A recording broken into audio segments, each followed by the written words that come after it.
झणझणीत कोल्हापुरी मिसळ बघून तुमच्याही तोंडाला पाणी सुटलं ना? आमच्याही सुटलं आणि आम्ही मस्त ताव मारून फस्त केलं. दिवसभर फिरून थकलो होतो, पण कोल्हापुरात आलोय आणि तांबडा पांढरा ओरपला नाही तर पापच लागेल नाही का?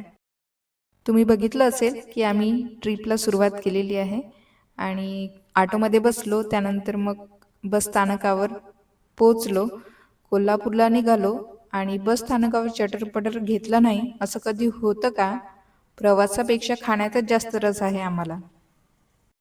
जे चटरपटर खाण्याचे पॉकेट घेतले होते ते आमच्या पिशवीत कोंबले आणि आमच्या प्रवासाला आम्ही सुरुवात केली. लालपरी जशी फलाटावर पोचली तसं आम्ही बसमध्ये बसलो आणि आमच्या प्रवासाला सुरुवात केली.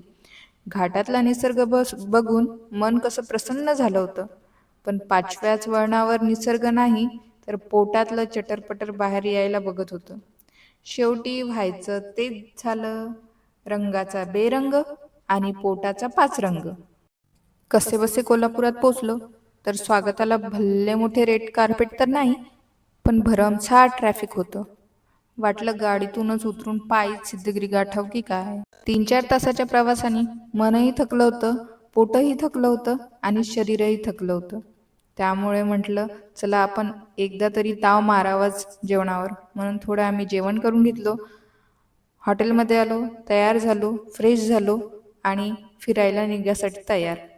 पोहोचलो सिद्धगिरी मठात.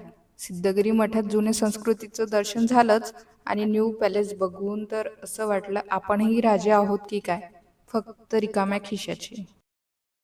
शेवटी गाठला पन्हाळगड.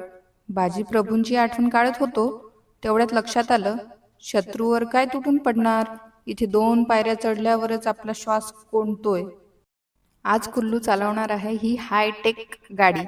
लोक म्हणतात ही कठीण आहे, पण आपल्यासाठी काही अवघड नाही असं कुल्लूने दाखवून दिले. फक्त डोकं आणि पाय यांचा ताळमेळ हवा. अरे रे रे रे, ही तर आत्ताच डान्स करायला लागली. आपल्या चॅनलवर प्रत्येक ठिकाणाचे सेपरेट व्हिडिओ टाकलेले आहेत. नक्की तुम्हाला आवडेल. आवर्जून बघा. आवडल्यास लाईक करा, सबस्क्राईब करा